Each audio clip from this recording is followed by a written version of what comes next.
Susan, you're a mother of three and a successful entrepreneur. So, how did you juggle both roles and overcome challenges? In fact, being a mother and being a wife is indeed a full-time job.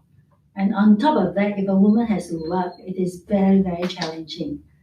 So for me, I'm very lucky because I live with my late mother-in-law. So she's a very kind, understanding lady. And we got along very well. The only conflict we had those days was there were always argument with the babysitter.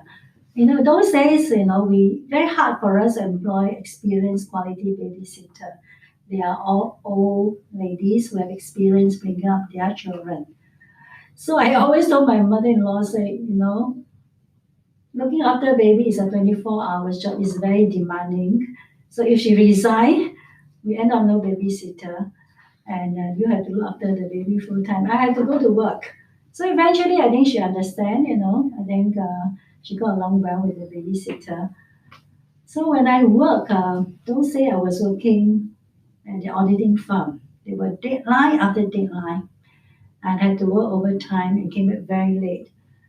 But I always set aside quality time with the children. So even though I come back late, I will skip dinner, go straight to the bedroom. And the children were already in pajamas waiting for mommy to read them bedtime stories. I usually read them an English story and then followed by a Chinese story because I want them to grow bilingual.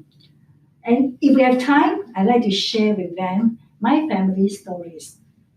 Sharing family stories with children are very important. I think we can instill the family values. And I want them to know where my ancestor come from. So I share with them my grandfather came from China when he was 12 years old. He worked as a coolie, worked very hard, saved up some money and set up a business which is very successful. It feed three generations of people. And I also told them my grandmother, who was illiterate, she didn't go to school. By that time, she already know she has to fight for women's right. She helped women who were discriminated, and she also did a lot of work to help the poor people. So these are the values we want to instill. And we also spend a lot of time, say dinner times for us is important. Dinner time, we always share with them what happened at work. And my husband is like storyteller. We always enjoy those story. And every story there is a meaning behind. We want them to grow up to be a responsible person, to be kind, and to try their best and to work hard. It's lovely. And Mrs. N, you left for London to follow your husband when he was relocated for work.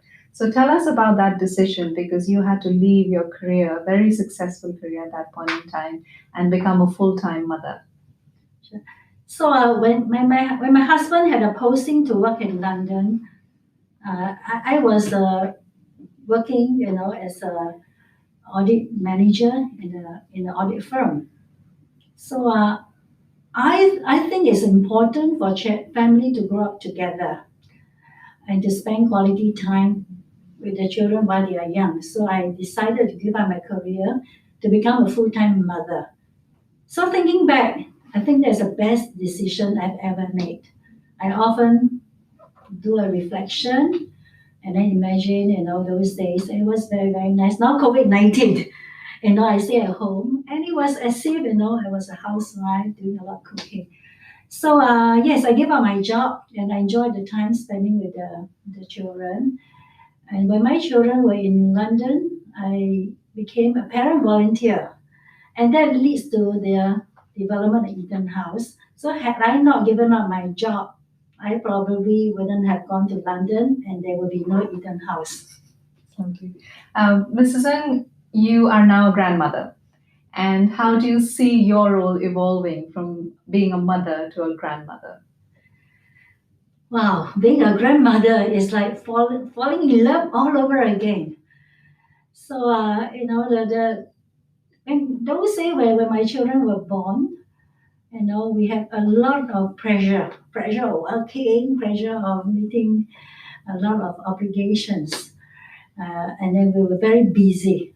But at the moment, I think, we have a peace of mind to enjoy, to hold our grandchildren, to talk to them. So I can't wait for them to grow up. And we can't wait to meet your grandchildren. Thank hopefully you. soon. Last question. What tips would you have for mums and for parents? I think, there are three things I would like to say. One is that spend quality time with your husband. Many men say, once they have babies, the wife become a mother, they lost a wife. So spending quality time with husband is important. So I remember my husband used to take me out every Friday night. Either we went for dinner or we went for a movie. It is important to spend quiet time together for bonding and to talk things over. I think it's very good to do that. And number two is that children, you have more than one children, treat them as equal. Respect them, love them equally. Never compare. Oh, your brother can do this, why you cannot do that? Right? The children are unique on their own and love them equally. If you do that, you will develop into sibling rivalry. And the third thing is that let children have their own childhood. Children need to grow up in a very secure, happy family.